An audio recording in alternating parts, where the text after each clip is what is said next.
India ने एक और ब्रह्मोस मिसाइल लॉन्च कर दिया है जिसकी रेंज 400 किलोमीटर है।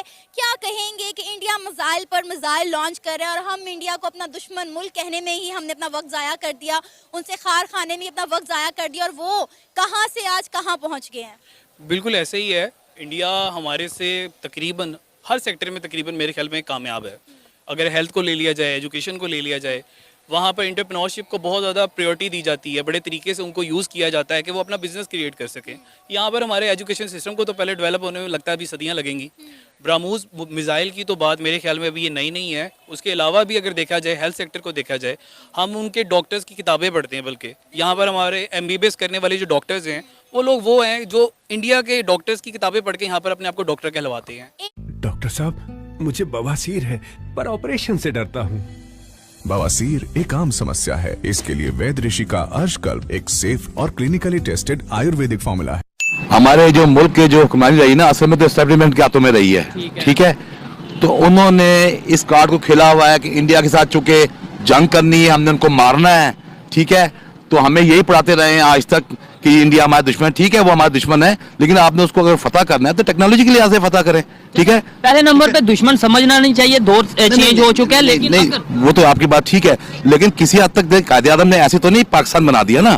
ठीक है ना, हमारा आप आज देख लें कश्मीर में वहाँ पे क्या हो रहा है, वहाँ पे उनको घरों से निकाला। कायदे आज़म ने पाकिस्तान बनाया था, उस पाकिस्तान में बांग्लादेश भी था। वो बांग्लादेश तो बांग्लादेश क्यों हुआ अलग? इसी वजह से हुआ ना कि बांग्लादेश को उनके हकूक नहीं दिए गए। ठीक है ना, अगर वो आप जो बात कर रहे हैं दुश्मन है किसी लॉजिक के साथ, मैं ये कह रहा हूँ बांग्लादेश हमारे दुश्मन इसलिए आसे है ना कि वो अखंड भारत चाहता है ना। वो तो चाहते नहीं था कि हम भी तो गजवा हिंद की बात करते हैं। वो गजवा हिंद तो वो तो एक देखे जी, वो तो सुने हदीस के लिहाज से जो है वो तो है, जो हदीस में वो तो पूरा होना है।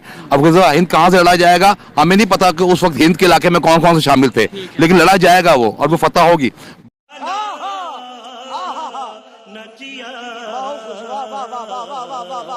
सुनने में आया है कि इंडियन जो नेवी है वो राफेल फाइटर जेट्स खरीद रही है। इससे पहले इंडियन एयरफोर्स जो थी वो भी उन्होंने भी खरीदे। और ये भी पता चला है कि जो इंडियन नेवी है वो जिसे वो कहते हैं ना अमेरिकन, जो सुना है कि FA-18 सुपर हॉर्नेट जो थे उनको छोड़ के तो राफेल की तरफ जा रहे हैं। ये इतना पैसा डिफेंस पे क्यों लग रहा है सुमित भाई? चाइना का खतरा है, इंडिया को ज़रूरत है, या कि आप समझते हैं कि इंडिया का रीजनल पावर या वो जो स्टेटस हाई करने के लिए ये डिफेंस पे पैसा लगाना बहुत ज़्यादा ज़रूरी हो चुका हुआ है? कैसे समझते हैं आप? नमस्कार दोस्तों, आप सभी का स्वागत है द इंडिया फर्स्ट चैनल पर। जैसा कि आप जानते हैं, भारत इन दिनों तेज गति से तरक्की पे तरक्की करता जा रहा है।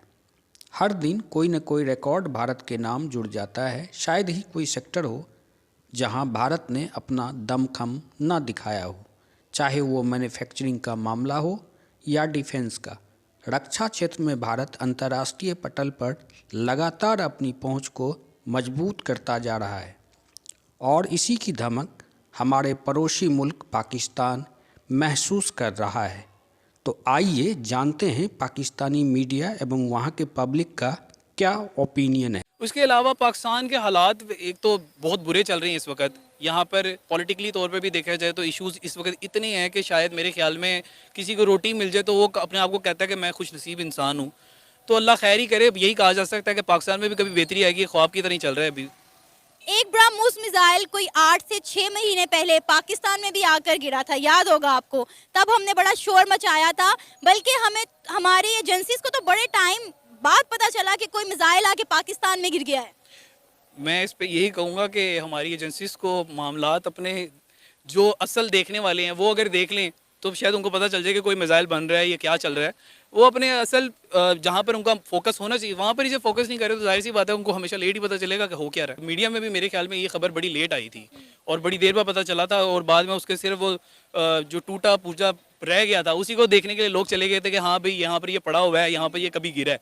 और बाद में पाकिस्तान की आर्मी ने भी कह दिया था कि हाँ जी दरख्तों को शहीद किए इन्होंने सिर्फ, और कोई कुछ नहीं हुआ। और आपको पता है उसमें जो था कोई भी ऐसा न्यूक्लियर वेपन मौजूद नहीं था, सिर्फ वो एक मिसाइल था।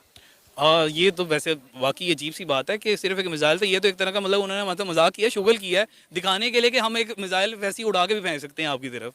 तो वाकई ख्याल करना चाहिए हमारी आर्मी को भी और हमारे और इदारों को भी जो इस चीज़ का काम करते हैं, या जो उनकी जिम्मेदारी है। हम कहते हैं ना कि हम एटमी पावर हैं, हम इंडिया का ये कर देंगे, हम इंडिया का वो कर देंगे, तो इंडिया मिसाइल पे मिसाइल बनाकर ये बता रहा है कि कोई हमारा कुछ नहीं कर सकता।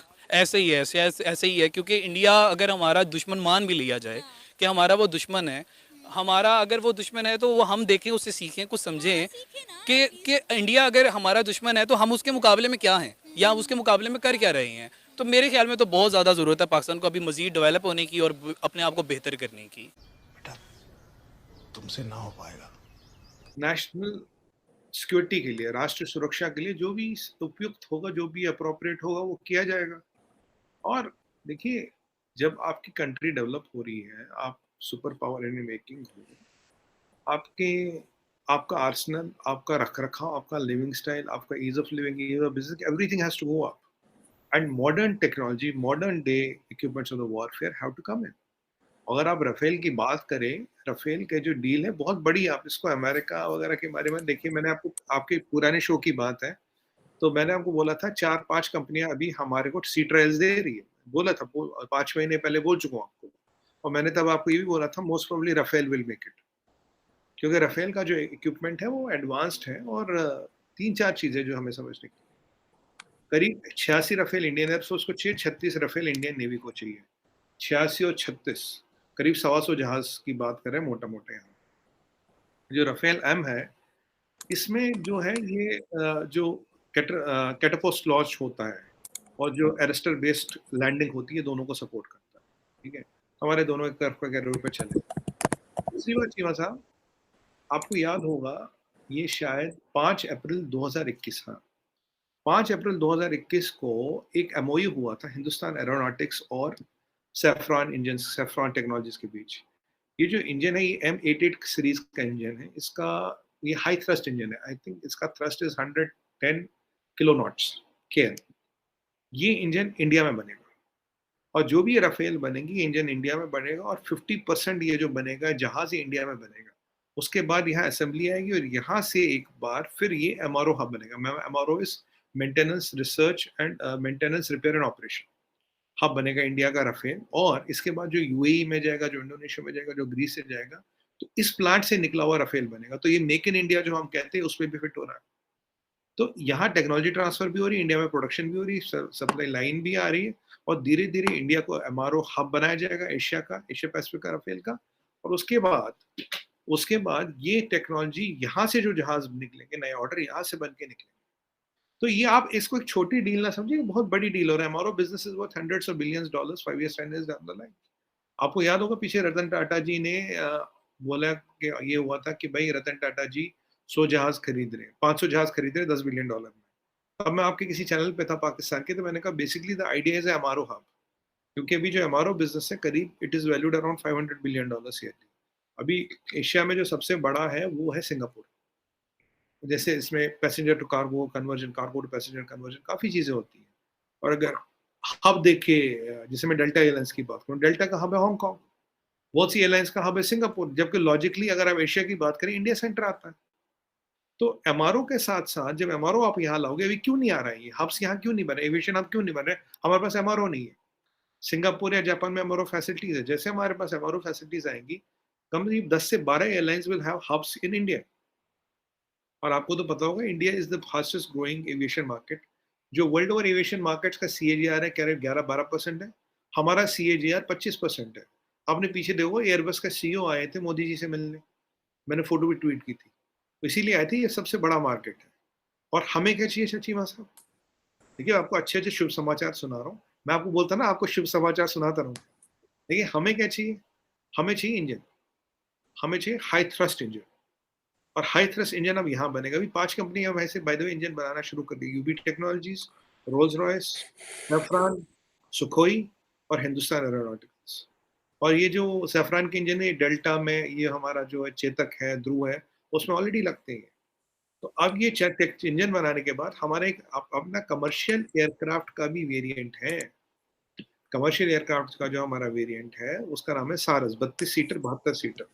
इंजन की समस्या ठीक होती है उसको भी हम बहुत जल्दी 3-1 साल में उसको भी हम लॉन्च कर देंगे, क्योंकि सबसे बड़ा जो एविएशन मार्केट है इसमें भी तो मेक इन इंडिया आना चाहिए ना, या लोग आके इंडिया में बनाए, इंडियन वेरिएंट चलाए।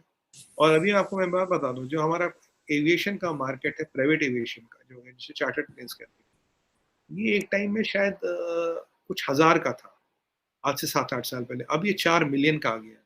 मेरा ये मानना है कि आने वाले टाइम में जो छोटे जहाज सारे हम इंडिया में बनाएंगे, बाहर से छोटा जहाज लाना बंद कर देंगे। तो ये जो आप देख रही है एविएशन सेक्टर को $multi-billion इंडस्ट्री बनाने के लिए, या $1 ट्रिलियन इंडस्ट्री बनाने के लिए, ये छोटे छोटे पजल पीसेज है which are being put together. और आप जानते हो कि मैं विद डाटा बात करता हूँ, M88 इंजन का वेरिएंट है। 5 फरवरी 2021 को हिंदुस्तान एरोनॉटिकल जो सफरान का MOU हुआ था, तभी मैं आपको थोड़ा बहुत कहने लगा था कि मुझे लगता है Rafale will make it. F-18 super Hornet ने ये कंडीशंस नहीं मानी या मानी, तो उनके साथ और भी सामान ले लेंगे। सामान एक थोड़ी ना लेना, सामान तो बहुत लेने। अभी 5th जनरेशन फाइटर भी तो लेना है, वो भी लेंगे। 2018 से लेके 21 तक इमरान खान ने आईटी में हमारे बहुत काम हुआ, अब फिर स्लो हो गई है। तो हम इतना भी काम हुआ, लेकिन अगर इंडिया की आईटी की कुछ भी नहीं है, वो तो इंडिया की आईटी की, इंडिया की तो आप आईटी समझ लें कि वो तो पता नहीं अपने मुल्क का जो उनके जन्म मुबादला है वो तो कई गुना आईटी से कमाते हैं। हम तो उसमें मुकाबले में सिफर है बिल्कुल।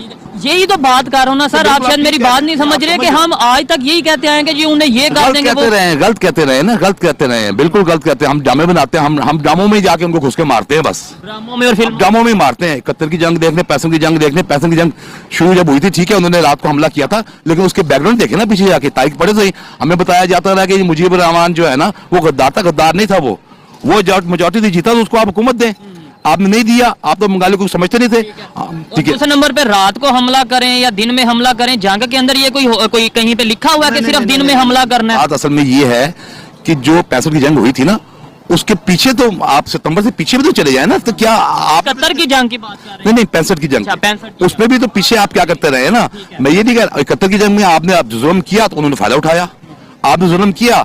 उस वक्त चूंकि ये सोशल मीडिया नहीं था, अखबार में पाबंदी थी, तो जो वो कहते थे हम मानते थे, जो कहते थे हम मानते अभी हम ये कहते थे इंडिया की इन्वॉल्वमेंट है, हम कहते थे हाँ मानते, तो हम सादे लोग इमाम है ना। लेकिन अब वो बेवकूफ बनाना मुश्किल हो गया है, ठीक है ना। अब आप अपनी टेक्नोलॉजी को बेहतर करेंगे तो दुनिया में कहीं भी फतह कर सकेंगे। इकोनॉमी को बेहतर, बिल्कुल। इकोनॉमी किस तरह बेहतर होगी? आपकी सियासत जब मुस्तकम होगी, जब आपके जुमहरी अदारे काम करेंगे। जुमहरी अदारे किसी काम को छोड़ा नहीं, आप अदालती निज़ाम को देख लें, हमारे इंसाफ मिल नहीं रहा, कहीं भी कुछ कर लें। आप देख लें इमरान खान की FIR दर्ज नहीं हुई, सेनेटर आदम सबाती सहाफियों के साथ क्या हो रहा है, सहाफियों के साथ क्या हो रहा है, नाखून उतारे जा रहे हैं, मारा जा रहा है। इसलिए आप देख लें, तो जब तक शफाफ इलेक्शन नहीं होंगे तब तक मामला सही नहीं होगा। अच्छा मुझे ये बताएं, अगर इंडिया वाले आए दिन मिसाइल लॉन्च कर रहे हैं, बड़े बड़े मतलब वो अपने टेक्नोलॉजी के हवाले से डेवलपमेंट की तरफ जा रहे हैं, बड़े बड़े प्रोजेक्ट्स कर रहे हैं, इकोनॉमी उनकी दुनिया की 5वीं बन चुकी है, और अब कहने में आ रहा है कि शायद आने वाले कुछ सालों में दुनिया की 3री बड़ी इकोनॉमी बन जाएगी। उन्होंने कैसे बेहतरी की तरफ गए, कैसे अपने आप को डेवलप किया? सबसे बड़ी बात तो यह है कि वहां पे जो है ना, जो अवाम की राय को मुकद्दम समझा गया। गांधी ने और नेहरू ने बहुत पहले जो आमिर का रास्ता रोक दिया, ठीक है ना। वो आप किताब पढ़ें, गांधी ने किस तरह वो जो जनरल जिसका था उसको वो किया। तो हमारे यहाँ तो जुमहूरी अदालतों को पनपने ही नहीं दिया गया। हर हर 2-4 साल के बाद जो है ना माशाल्लाह, और जो जुमहूरी हुकूमतें आती रही उनकी दूरियां पीछे एस्टेब्लिशमेंट ही हिलाती रही है। तो जब तक आप अपनी जुमहूरियत रवायात को मुस्तहकम नहीं करेंगे ना, तो उस वक्त तक आप मुल्क के आगे किसी भी दुनिया में ना आप कामयाबी से सर्वाइव नहीं कर सकेंगे।